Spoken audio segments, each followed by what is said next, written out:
আজ বানাবো দুর্দান্ত স্বাদের খিরসা পাটিসাপটা। তার জন্য আতপ চালটাকে 3-4 ঘন্টা আগে ভিজিয়ে রেখেছিলাম, একটু রোদে শুকিয়ে নিয়ে গুঁড়ো করে নেবো। আর এদিকে আমি দুধ ফুটিয়ে ফুটিয়ে ক্ষীর বানিয়ে নেবো।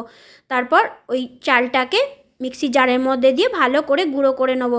তো বড় বাটির 1 বাটি দিয়ে দিলাম চালের গুঁড়ো, তার হাফ বাটি ময়দা, তার চেয়েও কম সুজি, তারপর খেজুরের গুড়, আর এখানে আমি একটু আমুল দুধ দিয়েছি, তাহলে কিন্তু পাটিসাপটাগুলো খেতে আরোই ভালো হয়। তারপর অল্প অল্প করে দুধ দিয়ে একটা ব্যাটার তৈরি করে নেবো। ভালো করে কিন্তু ব্যাটারটাকে গুলে নিতে হবে, কোনো রকমের দানা ভাব যেন এর মধ্যে একদমই না থাকে। তারপর এটাকে আধা ঘন্টার জন্য রেস্টে রেখে দেবো। এদিকে গ্যাসের ওপরে একটা ননস্টিক তাওয়া বসিয়ে নিয়ে ওর মধ্যে অল্প একটু ঘি ব্রাশ করে নিয়ে 1 হাতা করে ব্যাটার ওর মধ্যে দিয়ে চারিদিকে ছড়িয়ে দেবো। তারপর গ্যাসের ফ্লেমটাকে কমিয়ে দিয়ে এটাকে একটু হতে দেবো। যখন একটু হয়ে আসবে তখন ওর মধ্যে যে ক্ষীরটাকে বানিয়েছিলাম সেই ক্ষীরটাকে দিয়ে পাটিসাপটাগুলোকে একে একে মুড়ে নেবো।